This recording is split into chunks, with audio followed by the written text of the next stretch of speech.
أعوذ بالله من الشيطان الرجيم بسم الله الرحمن الرحيم وما كان لنفس أن تموت إلا بإذن الله كتابا مؤجلا ومن يرد ثواب الدنيا نؤته منها ومن يرد ثواب الآخرة نؤته منها وسنجزي الشاكرين وكأي من نبي قاتل معه ربيون كثير فما وهنوا لما أصابهم في سبيل الله وما ضعفوا وما استكانوا والله يحب الصابرين وما كان قولهم إلا أن قالوا ربنا اغفر لنا ذنوبنا وإسرافنا في أمرنا وثبت أقدامنا وانصرنا على القوم الكافرين فآتاهم الله ثواب الدنيا وحسن ثواب الآخرة والله يحب المحسنين۔ لفظی ترجمہ سورہ آل عمران آیت نمبر 145 تا 148۔ وما کان لنفس، اور نہیں اختیار کسی نفس کو، ان تموت، یہ کہ وہ مرے، الا باذن اللہ، مگر اللہ تبارک و تعالیٰ کے حکم کے ساتھ، کتاب معجلہ، نوشتہ ہے مقرر کیا ہوا، ومن یرید، اور جو شخص ارادہ کرتا ہے، ثواب الدنیا، بدلہ دنیا کا، نؤتہ منہا، ہم اس کو دے دیتے ہیں، ومن یرید ثواب الآخرتی، اور جو شخص ارادہ کرے گا آخرت کے بدلے کا، نؤتہ منہا، ہم اس کو اس میں سے دیں گے، وسنجزی الشاکرین، اور ہم بدلہ دیں گے شکر گزاروں کو۔ وَكَأَيٍّ مِّن نَبِيٍّ، اور کتنے ہی نبی تھے، قاتل معه، ان کے ساتھ مل کر جہاد کیا، ربیون کثیر، بہت سارے رب والوں نے، فما وہنوا، پس نہیں کی انہوں نے سستی کی، پس نہیں کی انہوں نے سستی، لما اصابہم فی سبیل اللہ، اس وجہ سے کہ جو تکلیف پہنچی ان کو اللہ تبارک و تعالیٰ کے راستے میں، وما ضعفوا، اور نہ انہوں نے کمزوری دکھائی، وما استکانوا، اور نہ وہ دشمن کے سامنے دبے، واللہ یحب الصابرین، اور اللہ تبارک و تعالیٰ محبت کرتا ہے صبر کرنے والوں سے، وما کان قولہم، اور نہیں تھی بات ان کی، الا ان قالوا، مگر یہ کہ کہا انہوں نے، ربنا اغفر لنا ذنوبنا، اے ہمارے رب ہمیں بخش دے ہمارے گناہ، واسرافنا، اور جو ہم نے زیادتیاں کی ہے، فی امرنا، اپنے معاملے میں، ان کو بھی معاف فرما دے، وثبت اقدامنا، اور ہمارے قدموں کو ثابت رکھ، وانصرنا، اور ہماری مدد فرما، علی القوم الکافرین، کافر قوم کے مقابلے میں، فآتاہم اللہ، پس دیا ان کو اللہ تبارک و تعالیٰ نے، ثواب الدنیا، دنیا کا بدلہ، وحسن ثواب الآخرہ، اور آخرت کا اچھا بدلہ بھی، واللہ یحب المحسنین، اور اللہ تبارک و تعالیٰ محبت کرتا ہے نیکی کے کام کرنے والوں سے۔ اس سے پہلے غزوہ احد کا ذکر چلا آ رہا تھا۔ غزوہ احد میں 70 صحابہ کرام رضی اللہ تعالی عنہ اجمعین شہید ہوئے تھے، اور بہت سارے زخمی بھی ہوئے، خود حضرت صلی اللہ علیہ وسلم بھی زخمی ہوئے، کوئی کم ہی ایسے بچے رہ گئے ہوں گے جن کو کوئی نہ کوئی گسند نہ پہنچا ہو، تو دفعتاً اتنی موتیں ہو جائیں کہ لاشوں سے میدان بھرا ہوا ہو، جبکہ موت تو ایک بھی بڑی ہے، پھر جو زندہ ہو ان کے بدنوں سے خون بہہ رہا ہو تو طبعی طور پر صدمہ تو ہوتا ہے۔ لہذا اللہ تبارک و تعالیٰ نے مسلمانوں کو سبق دیا ہے کہ وما کان لنفس ان تموت الا باذن اللہ، اور نہیں اختیار کسی نفس کو یہ کہ وہ مرے مگر اللہ تبارک و تعالیٰ کے حکم کے ساتھ، یعنی موت و حیات بندے کے اختیار میں نہیں ہے، جو کچھ ہوا ہے اللہ تبارک و تعالیٰ کے حکم سے ہوا، خدا کو ایسے ہی منظور تھا۔ کسی شاعر نے کہا ہے کہ لائی حیات آئے قضا لے چلی چلے، لائی حیات آئے قضا لے چلی چلے، نہ اپنی خوشی سے آئے نہ اپنی خوشی سے چلے۔ اللہ تبارک و تعالیٰ کے حکم کے ساتھ موت نہیں آ سکتی۔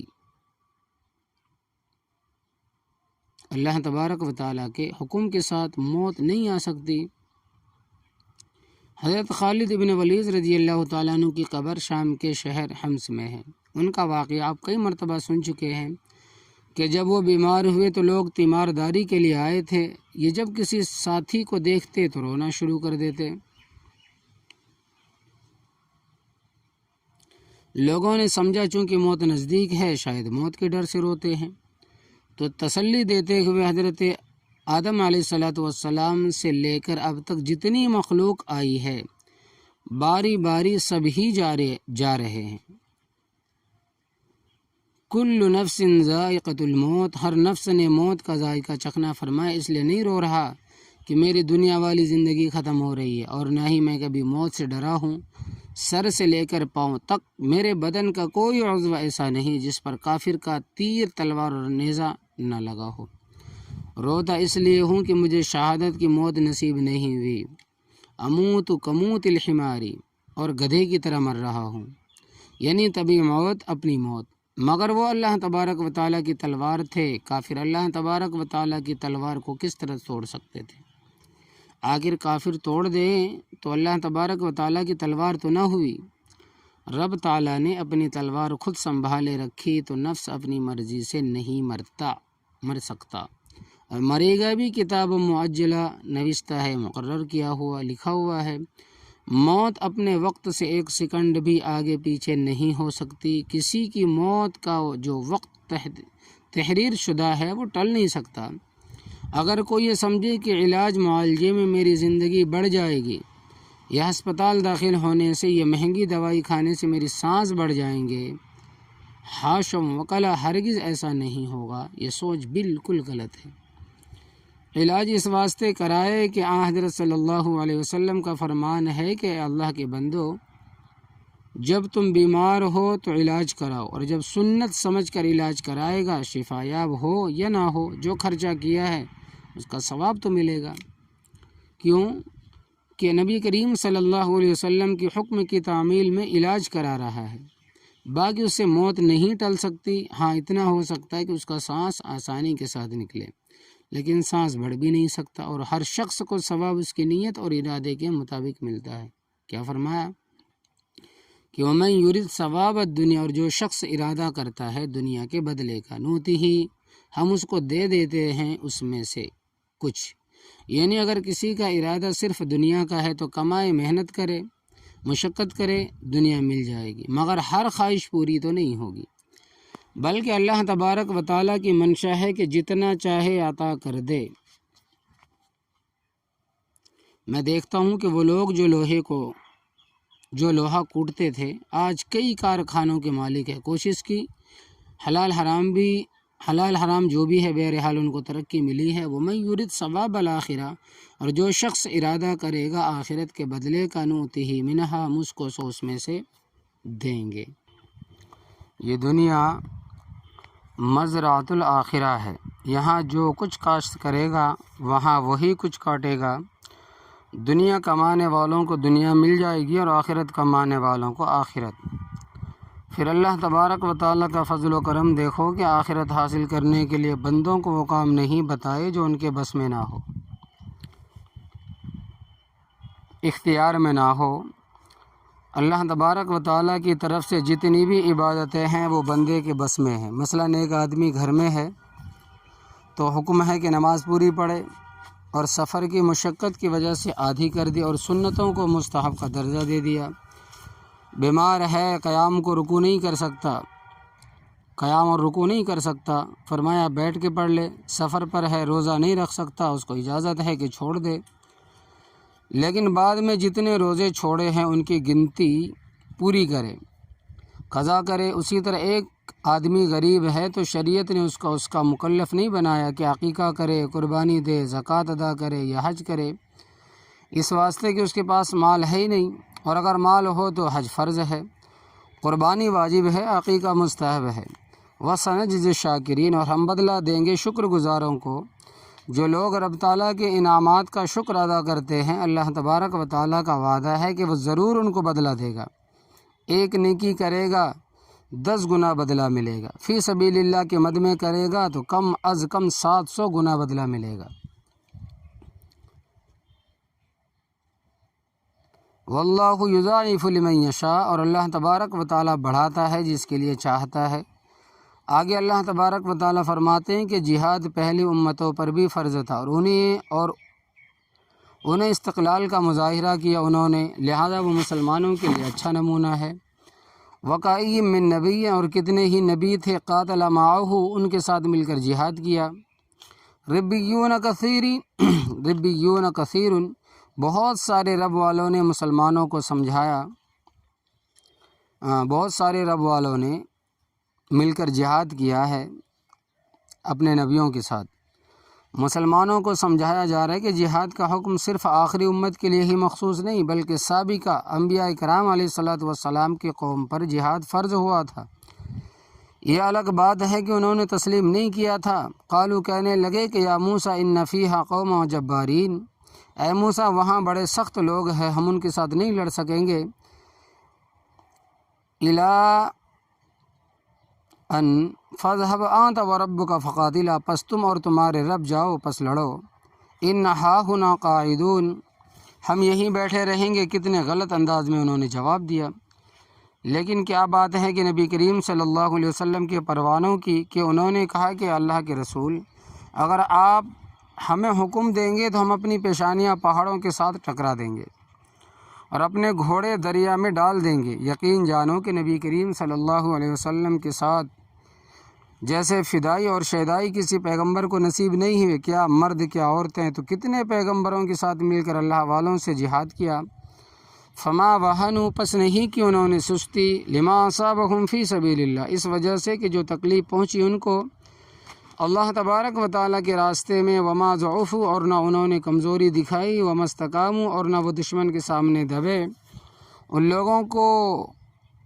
لوگوں پر بڑی بڑی آزمائشیں آئی مگر ان کے پاؤں میں لغزش نہ آئی، اور ان سے بڑھ کر آپ کے صحابہ ہر طرح کی آزمائشیں آئیں مگر ان کو کوئی ایمان سے نہ ہٹا سکا۔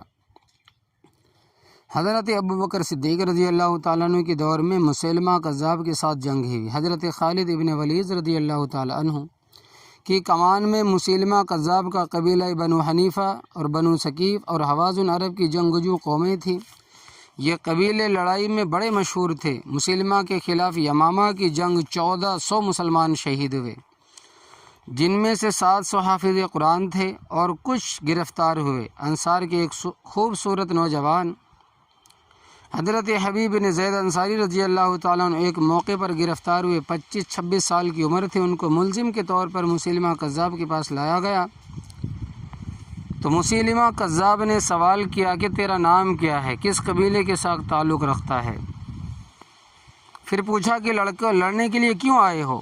حضرت حبیب رضی اللہ تعالیٰ عنہ نے کہا کہ اس واسطے کہ تو نے نبی کریم صلی اللہ علیہ وسلم کے بعد نبوت کا دعویٰ کیا ہے، اور آپ کے بعد نبوت کا دعویٰ کرنا کفر ہے، اور ہم نے کافر کے ساتھ لڑنا ہے۔ تو مسیلمہ کذاب نے کہا کہ میں تو کلمہ پڑھتا ہوں، اشہد ان لا الہ الا اللہ وحدہ لا شریک لہ واشہد ان محمدًا عبدہ ورسولہ۔ اور یاد رکھنا کہ مسیلمہ کذاب کلمہ بھی پڑھتا تھا اور کہتا تھا کہ میں محمد صلی اللہ علیہ وسلم کی نبوت کا منکر تو نہیں ہوں، مجھے تو نبوت ملی آپ صلی اللہ علیہ وسلم کے صدقے اور طفیل سے۔ جس طرح قادیانی مرزا غلام احمد قادیانی کے بارے میں کہتے ہیں کہ وہ ذلی بروزی نبی ہے، لا حول ولا قوت الا باللہ العلی العظیم۔ تو اسی طرح مسیلمہ کذاب نے کہا کہ اے نوجوان، اپنی جوانی پر ترس کھا اور باز آ جا، مجھے نبی تسلیم کرو، ورنہ اقطعک اربابا، میں تیرا ایک ایک جوڑ الگ کر دوں گا۔ حافظ ابن کثیر رحمۃ اللہ علیہ نے یہ واقعہ نقل فرمایا ہے کہ حضرت حبیب ابن زید رضی اللہ تعالیٰ عنہ نے فرمایا کہ انت وذاک، جو تیرے دل میں آئی کر لے۔ اس نے جلاد کو بلایا اور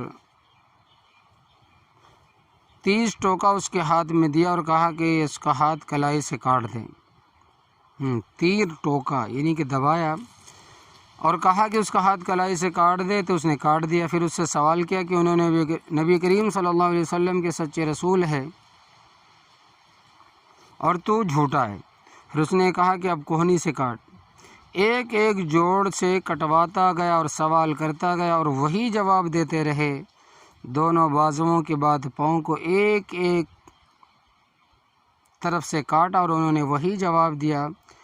نبی کریم صلی اللہ علیہ وسلم اللہ کے سچے رسول ہے اور تو کذاب ہے، جھوٹا ہے۔ پھر انہوں نے سینے پر برچھا مار کر شہید کیا اور اس نے جان دے دی، مگر ایمان نہیں چھوڑا۔ اللہ اکبر کبیرہ۔ ہم اللہ تبارک و تعالیٰ کا شکر ادا کریں کہ اس نے ہمیں سخت امتحان میں نہیں ڈالا اور ہم اس کے قابل بھی نہیں ہیں، بالکل نہیں۔ ان کے ایمان بڑے مضبوط تھے، اس واسطے امتحان بھی سخت تھے۔ ہمارے ایمان کمزور ہے، ہم ان باتوں کا تصور بھی نہیں کر سکتے، بلکہ آج ہماری حالت تو یہ ہے کہ ہم عدم جارحیت کی پیشکش کرتے ہیں کہ ہم نہیں لڑیں گے، اور یہ قرآن پاک کے بالکل خلاف ہے۔ قرآن پاک میں آتا ہے کہ وَإِن جَنَحُوا لِلسَّلْمِ فَاجْنَحْ لَهَا، اور اگر وہ صلح کی پیشکش کرے تو آپ ان سے صلح کریں، لیکن اگر کافر پیشکش کرے نہ لڑنے کی تو تم سوچ سمجھ کر پیشکش کو قبول کر لو۔ آج حالت یہ ہے کہ وہ ہر مورچے پر ہمارے جوان شہید کر رہے ہیں، آبادیوں پر بم پھینک رہے، اور ہمارے حکمران امریکہ کو خوش کرنے کے لیے کہتے ہیں کہ ہم بھارت کے ساتھ عدم جارحیت کا معاہدہ کرتے ہیں۔ لا حول ولا قوت الا باللہ۔ وہ تمہاری پیشکش کو سمجھیں گے، یہ کمزور ہے۔ امتحان کا وقت آ جائے تو تکلیفوں پر صبر کرو۔ واللہ یحب الصابرین، اللہ تبارک و تعالی محبت کرتا ہے صبر کرنے والوں سے۔ صبر بھی کرو اور اللہ تبارک و تعالی سے مانگو بھی۔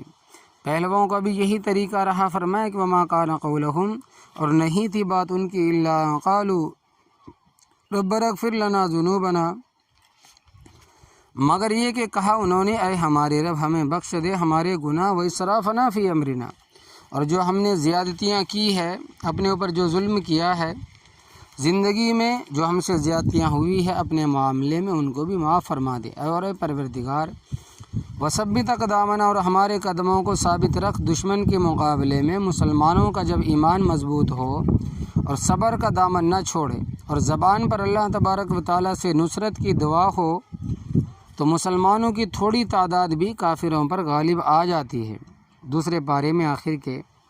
دوسرے پارے کے آخر میں آپ حضرت طالوت رحمۃ اللہ علیہ کا واقعہ سن چکے ہیں کہ یہ کل 313 تھے بما حضرت طالوت علیہ السلام کے، اور مقابلے میں کافروں کا جرنیل جالوت 1,00,000 فوج کے ساتھ تھا۔ کیا نسبت ہے 313 کو 1,00,000 کے ساتھ؟ لیکن قرآن پاک میں آتا ہے کہ کم من فئۃ قلیلۃ غلبت فئۃ کثیرۃ باذن اللہ واللہ مع الصابرین، کتنی ہی چھوٹی جماعتیں غالب آ جاتی ہے بہت ساری جماعتوں پر اللہ تبارک و تعالیٰ کے حکم کے ساتھ، اور اللہ تبارک و تعالیٰ صبر کرنے والوں کے ساتھ ہے۔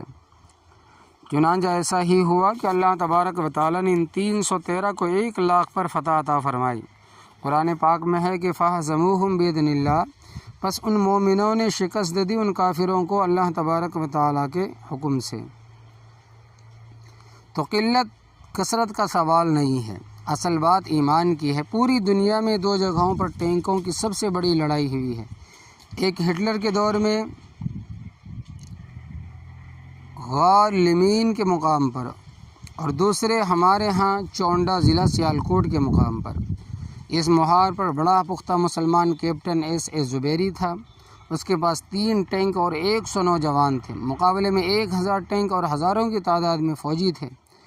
مرد مومن کیپٹن ایس زبیری نے اپنے مرکز سے رابطہ قائم کیا اور صورتحال سے آگاہ کیا کہ میرے پاس 3 ٹینک اور 100 نوجوان ہیں، اور مقابلے میں 1000 ٹینک اور ہزاروں کی تعداد میں فوجی ہیں، مجھے کیا حکم؟ مرکز نے کہا کہ جوانوں کو نہ مرواؤ، واپس آ جاؤ۔ مجاہد زبیری نے کہا کہ قرآن پاک میں تو آتا ہے کہ کم من فئۃ قلیلۃ غلبت فئۃ کثیرۃ باذن اللہ، کہ لہٰذا تم مجھے صرف 24 گھنٹے کی اجازت دے۔ مرکز نے اجازت دے دی۔ 100 آدمیوں نے 3 ٹینکوں کے ساتھ 6000 کا مقابلہ کیا اور 1000 ٹینک کے پر خچے اڑا دیے۔ اللہ تبارک و تعالیٰ نے نصرت فرمائے اور غالب آئے۔ تو قلت کثرت کی کوئی حیثیت نہیں، اصل بات ہے ایمان کی۔ یہی وجہ ہے کہ ہندوؤں کی تعداد 99 کروڑ ہے، اور ہم فرماتے ہیں کہ ہندوستان کے اندر 29 کروڑ ہے یا 25 کروڑ ہے، مگر وہ ہم سے ڈرتے ہیں۔ کاش کہ ہمارے شرابی حکمران خدا سے ڈریں تو بات ہی اور ہو جائے۔ اللہ تبارک و تعالیٰ ان کو ہدایت عطا فرمائے۔ اگر ہمارے حکمران صحیح معنوں میں مسلمان بن جائے تو ہم ہندوؤں کو اس طرح چیر پھاڑ دیں جس طرح چیتا بھیڑوں کو چیر پھاڑتا ہے۔ فرمائے کہ وانصرنا علی القوم الکافرین، اور ہماری مدد فرما کافر قوم کے مقابلے میں۔ فآتاہم اللہ ثواب الدنیا، پس دیا ان کو اللہ تبارک و تعالیٰ نے دنیا کا بدلہ کہ مال غنیمت اتنا دیا کہ اٹھا نہیں سکتے تھے، وحسن ثواب الآخرہ، اور آخرت کا اچھا بدلہ بھی۔ اور اللہ تبارک و تعالیٰ کا قانون یہ ہے کہ واللہ یحب المحسنین، اور اللہ تبارک و تعالیٰ محبت کرتا ہے نیکی کے کام کرنے والوں سے۔